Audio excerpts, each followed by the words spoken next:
My son forgot to hang up the phone. After our conversation, I heard him laughing with his wife. He's too blind to notice and too stupid to understand. These words hit me like a slap in the face. I quietly hung up the phone myself and went to the bank. A month later I handed him the lawsuit and said, "Let's meet in court." He was scared because he knew it was his end, but he didn't realize that my plan was just beginning. Before we continue, please subscribe to the channel and let us know where you're listening in the comments. Thanks for the help, Dad. I'll pay you back next month, I promise. Patrick's voice carried that familiar strain I'd grown accustomed to over the years. Another emergency, another bill he couldn't cover on his bartender's salary. Don't worry about it, son. Family helps family. I meant it just like I'd meant it the dozens of times before. The phone felt warm against my ear as I leaned back in my kitchen chair watching the late afternoon sun filter through the curtains. All right, well, I got to go. Love you, Dad. Love you too, Patrick. I waited for the familiar click, but it never came. Instead, I heard the soft thud of the phone being set down, followed by footsteps moving away. Patrick had forgotten to hang up. I was about to end the call myself when I heard Megan's voice, sharp and curious. Did he notice the card withdrawals? This time, my hand froze on the phone. Card withdrawals. Patrick's laugh echoed through the speaker, cold and mocking. He's too blind to notice that and too dumb to figure it out. Even if he did, the words hit me like a physical blow. My grip tightened on the phone until my knuckles went white. How much did you take this week? Megan's voice, again casual as discussing the weather. $3,000 easy money. The old man's pin was pathetic. To guess who uses their wedding date. Patrick's voice grew distant as he moved around their apartment. He's been such a sucker all these years. I felt something cold settle in my chest. My wedding date, the date I'd married Patrick's mother, Sarah, the date I'd shared with him when he was 12. Telling him how it was the happiest day of my life. Quietly, carefully, I hung up the phone. My hands shook as I opened my banking app. There it was, clear as day, ATM withdrawal, $3,000. 3 days ago another $2,500. Last week, $4,000. The pattern stretched back months, maybe longer. How had I been so blind? I scrolled through transaction after transaction, each one a knife twist. The money I'd worked 40 years to save, the nest egg I'd built by skipping vacations, buying generic groceries, driving the same car for 15 years, all to make sure Patrick had what he needed: college tuition after Sarah died, help with his wedding, down payment, assistance for their apartment. I remembered sitting in my empty house after Sarah's funeral, staring at Patrick's acceptance letter to Ohio State. The tuition was $28,000 a year. I had liquidated half my retirement account. Without hesitation, for Patrick's future, I told myself Sarah would want this. Now I sat in that same kitchen, staring at my phone screen, watching my life's work disappear. $3,000 at a time. My chest burned with something I hadn't felt in years. Not the grief that had consumed me after Sarah's death, not the loneliness of widowhood. This was pure crystalline rage. I set the phone down and walked to the window. Across the street, my neighbor was mowing his lawn, the normal sounds of suburban evening continuing as if my world hadn't just shattered. Patrick thought I was too blind to notice, too dumb to figure it out. I stared at my reflection in the window glass, 65 years old, gray-haired, wearing the same comfortable cardigan I'd had for a decade. Maybe I did look like an easy mark, maybe I had been one, but not anymore. I picked up the phone again, scrolling through my contacts until I found what I was looking for. Tomorrow I'd need answers. I'd need to know exactly how my son had gotten my PIN, how long this had been going on, and, most importantly, how to make sure it never happened again. The plan was already forming in my mind as I sat there in the growing darkness. Patrick thought he was so clever, so much smarter than his old man. He was about to learn just how wrong he was. The morning coffee tasted bitter, but it sharpened my focus. I'd spent the night planning and now I needed information. Changing my PIN immediately would tip Patrick off that. I knew about the thefts, and I wasn't ready for that confrontation yet. First I needed to understand exactly how he'd figured out my code. I dressed carefully, choosing clothes that would help me blend in at my destination. The Lucky Strike Tavern sat in downtown Columbus, a dimly lit establishment where Patrick's best friend Brendan worked behind the bar. If anyone knew the details of Patrick's scheme, it would be him. The drive took 20 minutes through familiar streets. I'd lived in this city my entire adult life. Raised Patrick here, buried Sarah in Green Lawn Cemetery, just 10 miles from where I now parked. The irony wasn't lost on me that I was about to use those same familiar places to investigate my own son. The tavern's neon sign flickered like a faulty heartbeat. Inside, the air hung thick, with the smell of fried food and stale beer. It was barely noon, but a handful of regulars already occupied stools at the long wooden bar. I chose a spot at the far end away from the others. Brendan looked up from washing glasses, his face brightening with recognition. "Mr. White, haven't seen you in here for ages. How are you doing getting by?" "Brendan? Just thought I'd stop in for a quick drink." I settled onto the stool, making myself comfortable. "Bourbon, neat." He poured with practiced efficiency, the amber liquid catching the light from the mirror behind the bar. "Patrick mentioned you've been helping them out a lot lately." "That's really generous of you, family's important." I took a sip, letting the burn settle in my throat. "Speaking of which, how's Patrick handling his finances these days? He seems less stressed about money lately." Brendan's expression shifted slightly, a hint of something that might have been discomfort. "Yeah, he's been more relaxed about that stuff. Says he figured out a system that I kept my voice casual, mildly curious." Sounds like Patrick always was clever with numbers. "Well, you know how it is with bank stuff." Brendan wiped down the bar with unnecessary vigor. "People find ways to make things work." I leaned forward, slightly lowering my voice to a conspiratorial whisper. "Between you and me, I've been having trouble with my own banking lately. Keep forgetting my PIN. How do you, young folks, remember all these numbers?" Brendan relaxed, apparently relieved to move to safer ground. "Oh man, that's the worst." I use my birthday, but Patrick always said that was too obvious. He uses dates that mean something to him, you know. Like he told me, he cracked his dad's PIN by trying important family dates. My heart hammered against my ribs, but I kept my expression neutral. Smart thinking. "What kind of dates?" "Well, he said he tried your birthday first, then his mom's." Then Brendan paused, realizing he might be sharing too much. "I probably shouldn't be talking about this stuff. Oh, don't worry about it, I'm just impressed. He remembered all those dates." I raised my glass in a mock toast to good memories. The memory hit me like a physical blow. Patrick, at 12 years old, sitting on our back porch after Sarah's funeral, tears streaming down his face. "Tell me about the day you married, Mom," he'd whispered. "Tell me about when you were happy." I'd sat beside him, my own grief, raw and overwhelming, and told him everything: how Sarah had looked walking down the aisle, how my hands had shaken when I slipped the ring on her finger, how we danced to At Last, as husband and wife, March 15, 1982, the date I'd entered as my PIN. 15 years later, when the bank required a 4-digit PIN.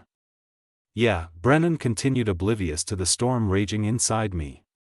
"He said it was your wedding anniversary, pretty romantic, that you still use that as your PIN, after all these years." I finished my bourbon in one burning gulp. "Well, you know what they say about old habits." I placed a 20 on the bar. "Keep the change, Brendan, and maybe let's keep this conversation between us. Patrick might be embarrassed that he's been talking about family finances."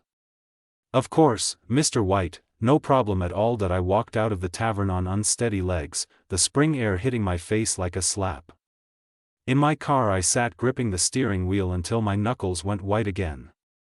The wedding date, my most precious memory, had become the key to my son's betrayal. I started the engine and pulled into traffic, heading toward Patrick's apartment.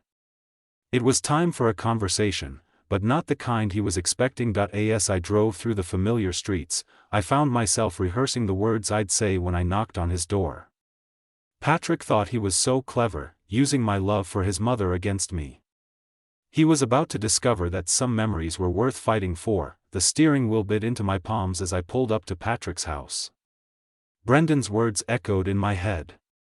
He said, "It was your wedding anniversary." The modest duplex sat before me, its overgrown lawn, a stark contrast to my meticulously maintained yard.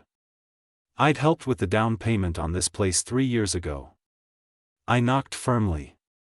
3 measured raps. Patrick opened the door in sweatpants and a stained t-shirt. His hair disheveled like he'd just woken up at 2 o'clock in the afternoon. His face shifted from confusion to forced brightness. "Dad, what are you doing here?" "I know everything," the words came out steady, controlled. "Return my money." His mouth opened, then closed. "What money, Dad? I don't know what you're talking about." I pulled the folded bank statements from my jacket pocket, the paper crackling like accusations. "These withdrawals, my PIN, my wedding date." The color drained from his face. He stepped back, leaving the door open between us like a shield. That's impossible. I would never." March 15, 1982. I read the numbers aloud like an indictment. "The date I married your mother, the date you've been using to steal from me." "Who told you that?" His voice cracked, the pretense crumbling. "Does it matter?" I stepped inside without invitation, scanning the living room, new furniture, a massive television mounted on the wall, all purchased with my money. My memories. Patrick's jaw tightened. "Fine, yes, I took some money, but it's not stealing when it's family some money." I unfolded the statements completely. $37,000 over 8 months. Megan appeared from the kitchen, her voice sharp as a blade. "Patrick, what's going on? Your father-in-law knows about our PIN arrangement. The word tasted bitter. "Is that what we're calling theft now?" Megan crossed her arms. Her stance defiant. "You have more money than you know what to do with sitting alone in that big house." At least Patrick put it to good use. The memory hit me without warning. Patrick's wedding day. 4 years ago, I'd stood at the reception watching him dance with Megan, remembering my own first dance with Sarah. Later that night I'd written them a check for $10,000 as a wedding gift, money I'd saved by eating dinner alone, night after night, in a house that felt too quiet, without Sarah's laughter. Good use. I looked around the room again, like that television, those leather chairs, Patrick's shoulders squared, defiance replacing shame. "You should be grateful it was me and not some stranger. At least the money stayed in the family." Grateful. I repeated the word like I was tasting something rotten. "Look, Dad, you're getting worked up over nothing. It's not like you need the money. What are you going to do with it? Anyway, buy another cardigan." Megan laughed. A harsh sound that cut through the tension. "He probably doesn't even remember giving us that PIN in the first place." I hadn't given them anything. The PIN was private, sacred. It represented the only day in my life when everything had been perfect, when Sarah had walked toward me in white lace and promised forever. They'd taken that memory and turned it into a tool for theft.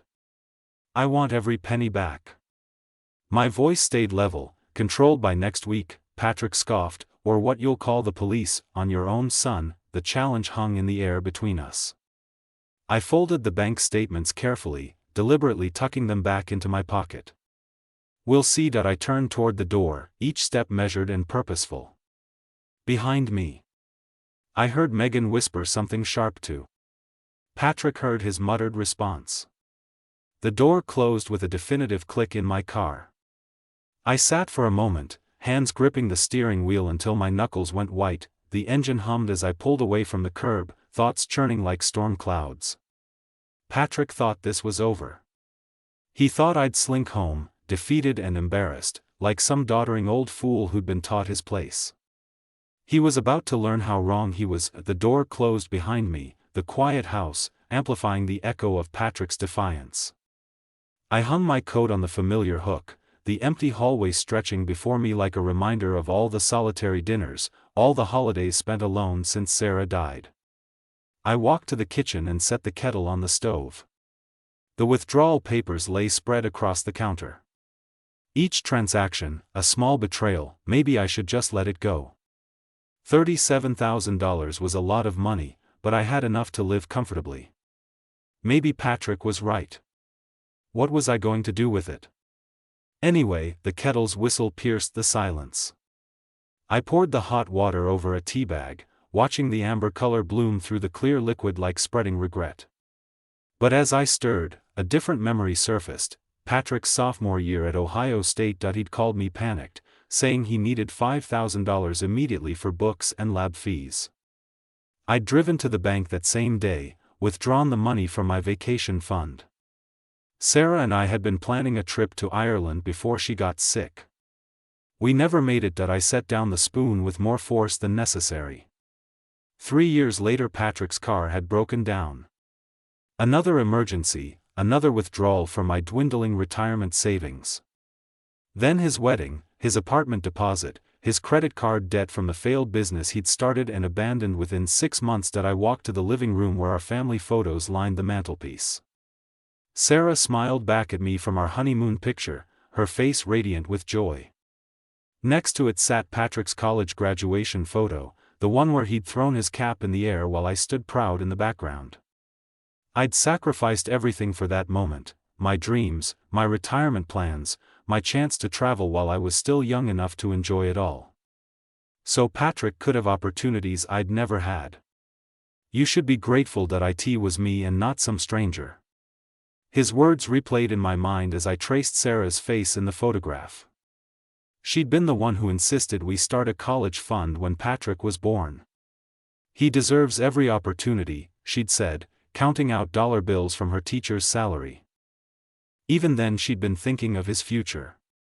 I picked up the wedding photo, feeling the weight of the silver frame. March 15, 1982, the happiest day of my life, reduced to a 6-digit code for my son's convenience. The anger hit me like a physical force, not the hot, impulsive rage I'd felt earlier, but something colder, more calculated. I set the photo down carefully, deliberately calling the police, crossed my mind briefly. Credit card fraud was a felony, but Patrick was right about one thing. I couldn't do that to my own son. However, there were other ways to handle theft, legal ways that didn't involve criminal charges. I climbed the stairs to my bedroom, each step feeling purposeful. In the bathroom, I brushed my teeth while staring at my reflection in the mirror. 65 years old, gray-haired, wearing the same comfortable cardigan Patrick had mocked. Maybe I did look like an easy mark, but looks could be deceiving. I turned off the lights and slipped into bed, the sheets cool against my skin. Outside, the neighborhood settled into its evening, quiet, normal families finishing normal dinners, normal conversations about normal problems. My problems were far from normal. Now, as I lay there in the darkness, a plan began to take shape. Not revenge, justice. There was a difference, and I intended to make Patrick understand exactly what that difference was. The digital clock beside my bed glowed red in the darkness. 11:47 p.m. Tomorrow was Friday. The courthouse would be open. I'd need to make some calls, do some research. 40 years as an engineer had taught me the value of preparation and precision. I closed my eyes, but sleep remained elusive. My mind raced with possibilities, strategies, the careful steps I'd need to take. Patrick thought he was smart, thought he'd outsmarted his foolish old father. Tomorrow I'd begin teaching him just how smart this old man could be. Sunlight filtered through the blinds. As I rose, the plan from last night, sharp in my mind, like a blueprint finally drawn to scale. I'd slept better than expected. The decision bringing an unexpected peace. By 7 a.m. I was dressed in my best suit, the navy one I'd worn to Sarah's funeral, pressed and dignified. The drive to First National took 15 minutes through quiet morning streets. I parked deliberately close to the entrance, clutching a manila folder thick with printed bank statements, transaction records, and notes I'd compiled during my sleepless hours. The bank lobby buzzed with fluorescent energy, early customers conducting their morning business. I approached the customer service desk where a young woman with carefully styled hair greeted me with practiced enthusiasm. "Good morning, how can I help you today?" "I need to report unauthorized use of my debit card." I set the folder on her desk with deliberate weight. "Multiple withdrawals over several months, fraud." Her smile faltered slightly. "Oh my, let me get our security manager for you right away." Within minutes I sat across from Michael Harrison, a middle-aged man whose tie was slightly askew. Despite the early hour, he opened my folder, his expression growing more serious with each page. "Mr. White, these are substantial amounts. You're saying you didn't authorize any of these ATM withdrawals?" "Not a single one." I leaned forward. "Someone has been using my PIN for months. I have reason to believe it's a family member." His pen hovered over a yellow legal pad. "A family member. My son has access to my personal information. He knows significant dates in my life." I pointed to the withdrawal pattern. "Notice, the amounts never exceed $5,000, staying under reporting thresholds." Harrison nodded grimly. "That's unfortunately common in family fraud cases. We'll need to start an investigation immediately." The memory surfaced without warning. Patrick at 16, asking to borrow my car. I'd handed him the keys along with my wallet, trusting him completely to get gas and return home safely. He'd been responsible then, careful with my trust. "What's your process?" I asked. "We'll pull the security footage from the ATMs used, cross-reference with the timestamps on your statements. If we can identify the person making the withdrawals." He paused delicately. "Will you press charges if it's confirmed to be your son?" The question hung between us like a challenge. "I want my money returned. How that happens depends on how cooperative he chooses to be." Over the next 3 days I maintained my usual routines while the bank conducted their investigation. I mowed the lawn with mechanical precision, reorganized my workshop, cleaned the gutters that didn't need cleaning but beneath the ordinary tasks. Anticipation hummed like electricity through power lines. On Wednesday afternoon Harrison called. "Mr. White, we've reviewed the ATM footage. The person making the withdrawals matches the description you provided of your son. We've contacted him directly to discuss the matter and he initially denied any wrongdoing. But when presented with the video evidence..." Harrison cleared his throat. He became quite agitated, said this was a family matter and the bank had no business interfering. I gripped the phone tighter. "What's your next step?" "We're required to give him an opportunity to explain or make restitution before pursuing formal charges." "But, Mr. White, I should warn you, he seemed very upset about our involvement." After hanging up, I sat in my kitchen staring at my reflection in the dark window. The bank had done exactly what I'd hoped. Now Patrick knew his theft had been discovered through official channels, not just his father's suspicions. I spent the evening reviewing my notes, anticipating his response. Patrick had always been impulsive when cornered, quick to lash out rather than accept responsibility. Sarah used to call it his cornered cat behavior. All claws and fury. When trapped, as I sat down my evening coffee, my phone vibrated insistently on the counter. The screen illuminated with a name I'd been expecting but dreading: Patrick. The device continued its urgent buzzing, demanding attention like an accusation that refused to be ignored. I stared at it for 3 full rings, knowing that whatever came next would determine the course of everything that followed. The insistent ring pulled me from my chair, the screen confirming what I dreaded. I took a measured breath before answering, my voice steady, despite the storm I knew was coming. "Hello, Patrick, what the hell did you do?" His voice exploded through the speaker, raw with fury. "The bank called me. They're accusing me of fraud. I reported unauthorized withdrawals from my account. The bank is doing their job unauthorized. I'm your son. This is family money." I remained silent, letting his words hang in the air like smoke from a dying fire. "Dad, are you there? Say something. I'm listening." The phone rustled voices, whispering urgently in the background, then Megan's voice cut through sharp as broken glass. "Mr. White, this is disgusting behavior. Is this how you show love for your family, Megan? No, let me talk. Her voice carried that particular edge she used when she wanted to wound. Patrick has given you everything, his time, his attention, his respect, and this is how you repay him by humiliating him with bank investigators. I'd heard this tone before last Christmas, when I'd bought Patrick a modest gift instead of the expensive watch he'd hinted about for months. The same wounded indignation, the same twisted logic that made my restraint into cruelty. I want my money returned. Patrick's voice returned, breathless with rage.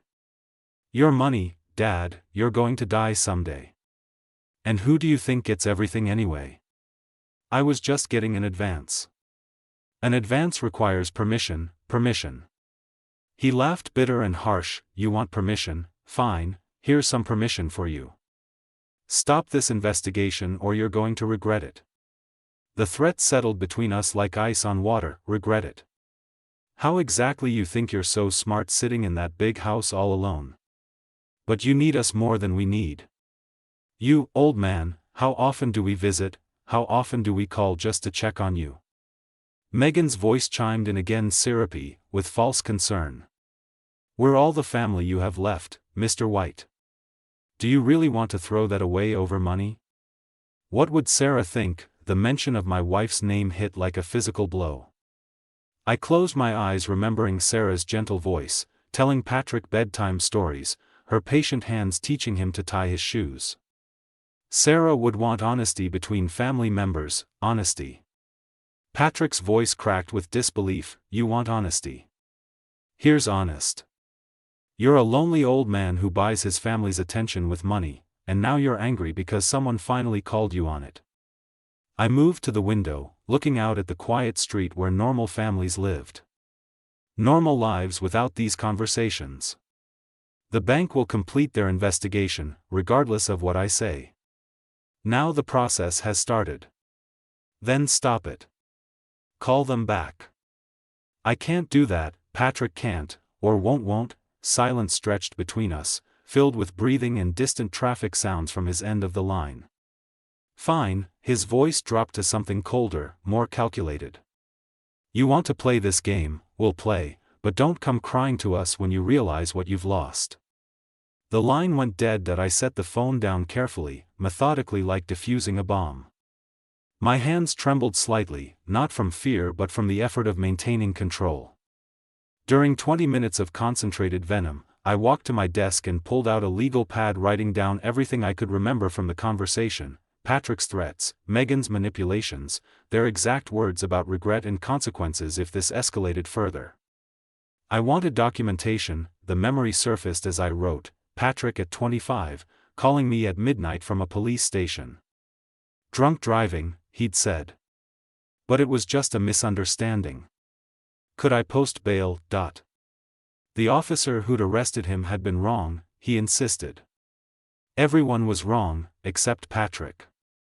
I'd paid the bail, hired. A lawyer watched him walk away without a word of gratitude. Now, 15 years later, the pattern remained unchanged. Everyone was wrong, except Patrick. I finished my notes and filed them carefully in the manila folder. Outside, the neighborhood settled into its evening rhythm, but I found myself glancing frequently toward the window. Patrick's threats had been vague but pointed. I'd learned long ago that cornered animals were unpredictable. As I prepared for bed, a distant siren wailed somewhere in the night, growing closer before fading into silence. The sound made me pause at my bedroom window, scanning the empty street below. Everything appeared normal, but something in the darkness felt different. Changed. Those 2 days passed in watchful routine: errands at the grocery store, emails to old colleagues, morning walks around the neighborhood. But beneath the ordinary activities, I felt like prey, waiting for the predator to strike. On Thursday morning, the knock shattered the calm, sharp, authoritative raps that echoed through my quiet house like gunshots. I peered through the living room curtains and saw 2 police cruisers parked in my driveway, their red and blue lights painting my white garage door in alternating colors. 3 officers stood on my porch, one holding an official-looking document. I opened the door with steady hands. Roger White, that's me, the lead officer, a woman in her 40s with steel-gray eyes, unfolded a paper with practiced precision. "We have a search warrant for these premises based on an anonymous tip regarding illegal weapons storage." The words hit me like cold water. "Weapons officer. I've never owned a gun in my life. There's been some mistake. We'll need to conduct a thorough search to verify that." "Sir, may we come in?" I stepped aside, my mind racing. Anonymous tip. The timing was too convenient, too perfectly vindictive. Patrick's voice echoed in my memory. "You're going to regret it." Within minutes, my home transformed into chaos. Drawers pulled open, couch cushions overturned, kitchen cabinets emptied onto counters. I followed them from room to room, watching 40 years of careful organization crumble under their methodical invasion. "Sir, you'll need to wait outside while we complete the search." On my front lawn, I stood like a defendant in my own life. Neighbors emerged from their houses. Phones raised, recording my humiliation for posterity. Mrs. Henderson, from next door, whispered urgently to her husband. Their words lost in the morning air, but their judgment clear. A memory surfaced unbidden: Patrick's 21st birthday. I'd surprised him with a weekend trip to Chicago, paid for it entirely from money I'd saved by eating lunch at home instead of restaurants. We'd toured the architecture, visited museums, shared deep dish pizza. He'd hugged me at the train station, said it was the best birthday ever. Mr. White, the lead officer, reappeared. "We've completed our search. No weapons were found on the premises because I don't own any." The tip mentioned specific locations: basement storage, bedroom closets. "We found nothing to substantiate the claim." Her voice carried a note of apology, but her eyes remained professional. "We'll file our report accordingly." They departed as efficiently as they'd arrived, leaving behind overturned furniture and violated spaces. I watched their tail lights disappear around the corner, then turned back toward my house. The front door stood open like a mouth frozen mid-scream. The door clicked shut behind me, the scattered papers crunching under my steps as shock settled into something harder, more focused. Books lay spine up on the floor. Their pages spread like broken wings. Kitchen drawers hung open, their contents spilled across counters and accusatory piles. I walked to my study, where the computer still hummed quietly on the desk. The Facebook icon glowed blue in the corner of the screen, a platform I'd avoided for years, preferring phone calls to public declarations. But Patrick's threats had changed the rules. I logged into the account I'd created but never used, my fingers moving slowly across the keyboard. Sarah had set it up for me before she died, insisting I'd want to see photos of future grandchildren. There were no grandchildren now, only betrayal.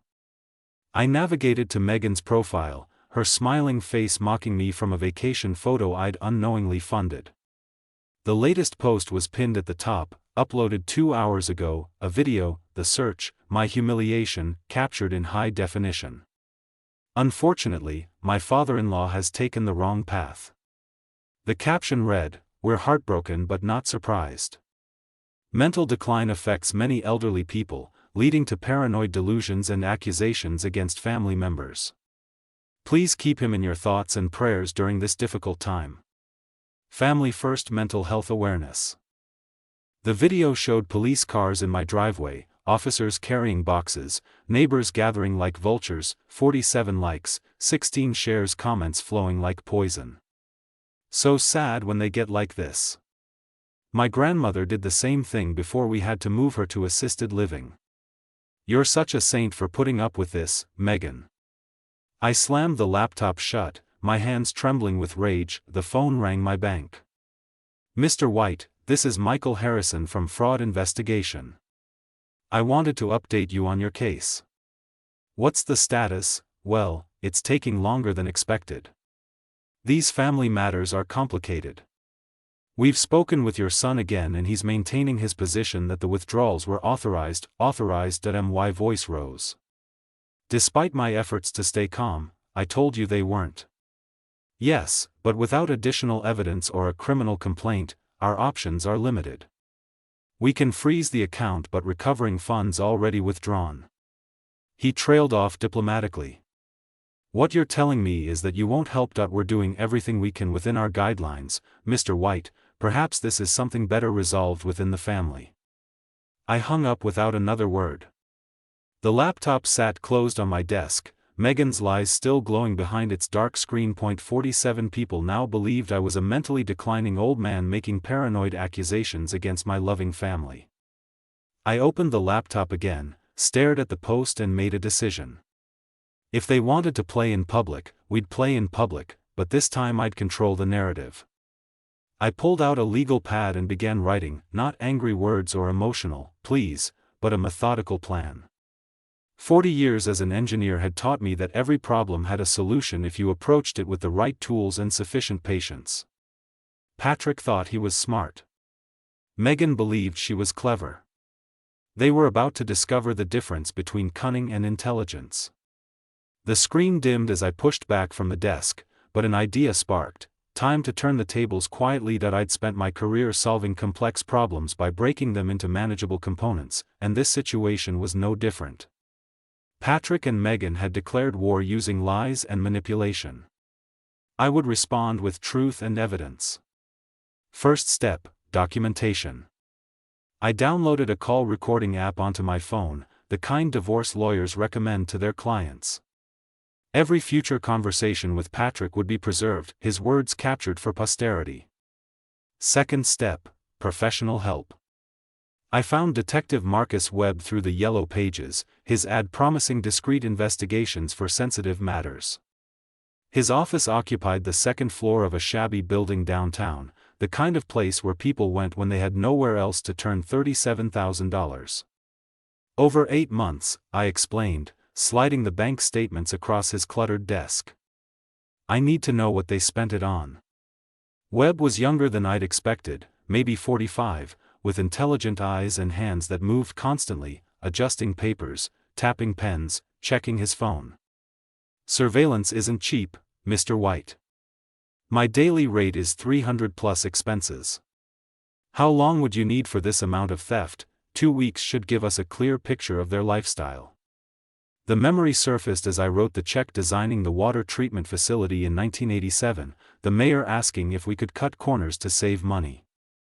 Good engineering isn't cheap, I told him, but it's cheaper than fixing bad engineering later. The same principle applied now. Within a week, Webb delivered his first report. Patrick and Megan spending painted a picture of casual extravagance, designer clothing, expensive restaurants, weekend trips to luxury resorts. The photos showed them laughing over champagne at establishments. I'd never heard of wearing watches that cost more than most people's cars. Why money had funded their performance of prosperity. But Webb's most interesting discovery wasn't photographic, it was technological. Your son's been bragging about his inheritance advance on social media, he explained, showing me screenshots from Patrick's Instagram posted this last week. The image showed Patrick raising the glass in a toast. The caption reading, "To family money well spent. Some people know how to enjoy life, living my best life, family wealth." I stared at the screen, my jaw clenching. He wasn't just stealing from me, he was mocking me publicly while doing it. Third step, the trap. I created a fake email account and sent myself a fabricated bank alert about suspicious activity on my account. Then I called Patrick, my phone quietly recording every word. "Dad, what's wrong? You sound upset." "I just got an alert from the bank. They're flagging unusual withdrawal patterns on my account." Silence. "Then what kind of patterns?" "Large amounts, always just under $5,000. They want me to come in tomorrow to review the security footage." Security footage, his voice cracked slightly. "From the ATMs they can see who's been using my card." More silence. When he spoke again, his voice carried a note of panic I'd never heard before. "Dad, maybe you should wait, don't go to the bank tomorrow. Let me call you back." The line went dead. I set the phone down and smiled. For the first time in weeks, my engineering days had taught me that pressure reveals structural weaknesses. Patrick had just shown me his, but my plan was just beginning. Webb had given me evidence of their extravagance. My recordings would capture their admissions, and the fake email had confirmed their guilt through panic. Now came the most important component, legal action. I picked up the phone and dialed the number I'd found online earlier that day. Thompson and Associates, how may I help you? I'd like to schedule a consultation. I need to sue my son. The stack of photos aligned neatly in my folder. Each image a piece of evidence. In the case I was building, web surveillance had been thorough. Patrick and Megan dining at restaurants that charge more for wine than I spent on groceries in a month. Shopping at boutiques where a single handbag cost more than my monthly utilities. The law office of Thompson and Associates occupied a renovated Victorian house near downtown. Its brass nameplate polished to mirror brightness. Attorney, Sarah Thompson was younger than I'd expected, maybe 35, but her questions were sharp and focused. Mr. White, you're certain about proceeding with this? Suing family members creates permanent damage to relationships. The damage was created when my son decided to steal from me. She reviewed my evidence methodically, bank statements, Webb's photographs, the recorded phone conversations where Patrick's guilt leaked through his panic. This is actually quite strong. The recordings are admissible since you were a party to the conversations and the financial evidence is clear. What are we looking at for damages? Theft of $37,000 plus interest, court costs, and potentially punitive damages for the systematic nature of the fraud. Her pen scratched across legal forms, each stroke sealing my path forward. I'll file this afternoon. The courthouse clerk stamped my documents with satisfying authority, the official seal marking my transformation from victim to plaintiff. Case number, CV 2024-1847. Roger White vs. Patrick White and Megan White. I was heading home when my phone rang. Patrick. I activated the recording app before answering. Dad, we need to talk. Can you drop this bank thing? We can work something out. Work what out, exactly? Look. Maybe I did borrow some money without asking, but families don't sue each other over misunderstandings. Borrowing requires permission. Patrick, taking without permission is theft. Megan's voice cut through the background. Tell him we'll pay him back slowly, but we'll pay how slowly? I asked. Maybe $50 a month, $100. We're not rich, Dad. I thought of the photos Webb had taken yesterday. Patrick signing the check at a steakhouse that charged $60 for ribeye. You'll be hearing from my attorney, your attorney. His voice pitched higher. Dad, you can't be serious about this. I'm your son and I was your father. Neither fact prevented the theft. We'll fight this. We'll tell everyone you're having mental problems, the police search proves.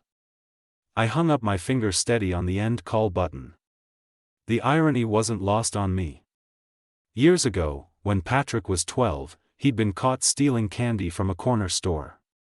I'd marched him back to apologize and paid double the candy's value. Taking what isn't yours is wrong.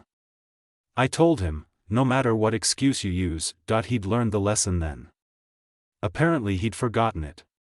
Since that evening, I sat in my study reviewing the legal papers Sarah Thompson had prepared. The complaint laid out the facts in cold, precise language: systematic theft, abuse of trust, fraudulent use of financial information. Reading it felt like watching my family's destruction narrated by a stranger. But some destructions were necessary, like demolishing a building with structural damage. You cleared the bad foundation before constructing something better. My phone buzzed with a text message from an unknown number. This is just the beginning, old man. You have no idea what you've started. I forwarded the text to Thompson with a note, additional evidence of intimidation. Then I poured myself a glass of the wine Sarah and I had been saving for a special occasion.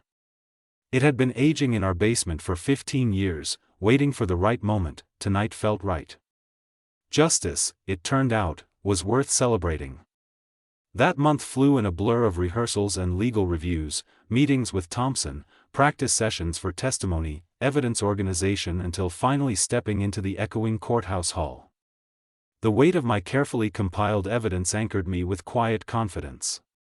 The courtroom was smaller than I had imagined from television shows, more like a conference room with elevated seating and formal furniture. Patrick and Megan sat at the defendant's table with their court-appointed attorney, a young man who looked overwhelmed by the evidence stacked against his clients.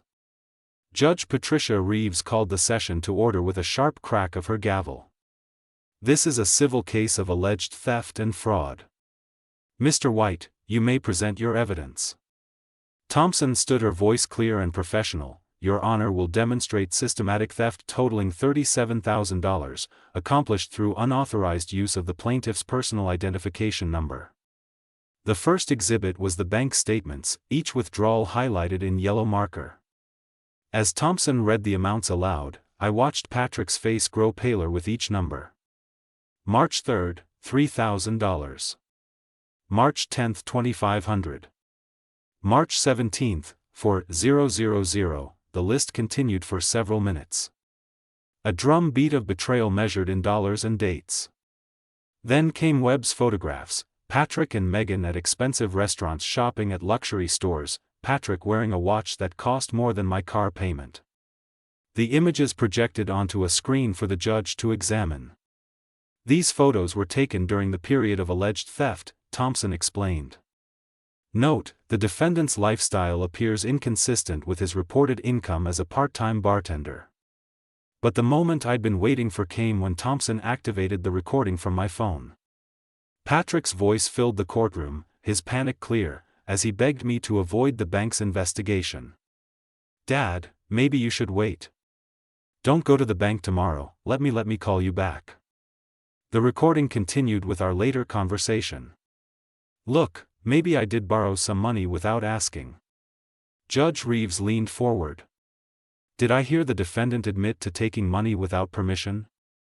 Patrick's attorney objected weakly, but the damage was done. Patrick had confessed in his own words. When it was their turn to defend, Patrick took the stand with shaking hands. Your Honor, my father gave me permission to use his account. He's getting older, sometimes forgets things. Do you have any written permission? Thompson asked during cross-examination.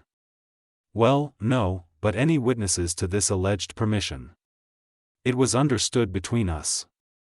Family doesn't need formal permission for everything. Thompson pulled out the social media screenshots Webb had collected. Is this your Instagram post, Mr. White? Patrick's face went white as his own words appeared on the screen. To family money well spent. Some people know how to enjoy life. Does this sound like someone who believed he had permission to use his father's money? That was just joking around. Megan's testimony was even worse. She cried on cue, claiming they'd only taken money for necessities, while photos of their luxury purchases glowed on the courtroom screen behind her. Groceries cost $1,800 at a steakhouse, Thompson asked Riley. The memory hit me as I watched them squirm the morning. I'd overheard Patrick's laughter through the forgotten phone call. He's too blind to notice that and too dumb to figure it out, the arrogance in his voice, the casual dismissal of my intelligence. Now he sat in a witness chair stumbling over lies, while evidence of his theft surrounded him like prison walls. Judge Reeves deliberated for less than 10 minutes. I find the evidence overwhelming. The defendant systematically stole from the plaintiff, using personal information obtained through family trust. The theft totaled $37,000 over 8 months, accomplished through deliberate deception. The gavel strike echoed through the courtroom, like thunder judgment for the plaintiff in the amount of $37,000 in restitution, plus court costs, attorney fees, and a penalty of $10,000 for the systematic nature of the fraud. Total judgment, $52,000. I sat perfectly still, letting the victory settle into my bones like warmth from a long-awaited fire. Patrick and Megan stared at the judge in shock. Their faces pale as hospital sheets. $52,000. They didn't have judgment, they couldn't escape. As we filed out of the courtroom, Patrick caught my arm. Dad, please, we can't pay this. You're destroying us. I looked into his eyes, my son's eyes, Sarah's eyes, and saw nothing but the frightened calculation of someone whose schemes had finally collapsed. You destroyed yourselves, I said quietly. I just provided the evidence. Outside the courthouse, Thompson shook my hand with genuine satisfaction. "Congratulations, Mr. White, now comes the fun part, collecting what they owe you." I walked to my car with the judgment papers in my briefcase, feeling lighter than I had in months. The spring air carried the scent of flowering trees, and for the first time since that terrible phone call, I could imagine a future without the bitter taste of betrayal. The enforcement notice arrived within a week, its official letterhead announcing the beginning of Patrick and Megan's financial reckoning. My attorney had explained the process. Wage garnishment, asset seizure, bank account freezes, the legal machinery that turns court judgments into recovered money. I watched their unraveling from a careful distance. First came Patrick's car. I drove past their apartment complex and saw it parked on the street with a for sale sign taped to the windshield, its red letters fading like their excuses. The BMW he'd bought with my stolen money, now priced desperately low for quick sale. 2 days later, Webb called with an update. "They're liquidating everything they can. Estate sale this weekend, furniture, electronics, jewelry. Word is, they're behind on rent and facing eviction." "How much have they raised?" "Maybe $8,000. So far they've got a long way to go." The social media posts had stopped completely. Megan's Instagram, once filled with restaurant photos and vacation posts, now sat silent. Their last public performance had been their courtroom defeat. I received my first payment on a Tuesday, a check for $1,500 drawn on Patrick's checking account with court-ordered payment written in the memo line. My bank teller processed it without comment, but I caught her glance at the notation. The irony was perfect, money flowing back to me through the same bank where Patrick had convinced them I was too senile to notice systematic theft. That afternoon my phone rang. Megan. I almost didn't answer, but curiosity won. "Mr. White, please can we talk? We know we made mistakes, but $52,000 will ruin us. Patrick lost his job because his boss found out about the lawsuit. I'm pregnant, please." Her voice carried genuine desperation. Now, stripped of the manipulation I'd grown accustomed to, Megan. "You had months to return what you stole. You chose threats and humiliation instead. But the baby, your grandchild," the words hung between us like bait on a hook. She was trying the same emotional manipulation that had worked for years, assuming I'd sacrifice my dignity for the promise of family peace. Any child deserves parents who understand the difference between right and wrong. Maybe this experience will teach you both that lesson. I hung up and sat quietly in my kitchen, remembering the morning I discovered their theft, the shock of betrayal, the humiliation of being called too blind and too dumb to notice my own money disappearing. Now Patrick worked construction for half his bartender wages. His fancy watch sold to a pawn shop. Megan had moved back with her mother. Their apartment lost to missed rent payments. The courthouse judgment had stripped away their stolen prosperity, revealing the emptiness underneath. By summer's end they'd managed to pay back $23,000 through liquidated assets and garnished wages. The remaining $29,000 would take years to collect, assuming they both stayed employed. I deposited their latest payment, a money order for $800, and drove home through neighborhoods where normal families live normal lives without these complications. In my driveway I sat for a moment looking at the house Sarah and I had built together, 40 years of marriage, 35 years of raising Patrick, 15 years of widowhood. The phone call that started this journey felt like something from another lifetime, but the silence was different now, not the hollow echo of loneliness, but the satisfied quiet of problems solved and accounts balanced. I walked inside and pulled out my checkbook to update the register. $52,000 awarded, $23,000 collected, $29,000 still owed. The mathematics of justice calculated in dollars and consequences. Sarah's picture smiled at me from the mantelpiece, her face frozen in wedding day joy. I'd honored her memory by refusing to accept theft disguised as family loyalty. She would have approved of the fight, even if she might have grieved the necessity. Outside my window, the neighborhood settled into its evening routine. Normal problems, normal solutions, normal families without these complications. Inside my house, the silence felt like victory. If you like this story, please like this video, subscribe to the channel and share your impressions of this story in the comments. To listen to the next story, click on the box on the left. Thank you for watching.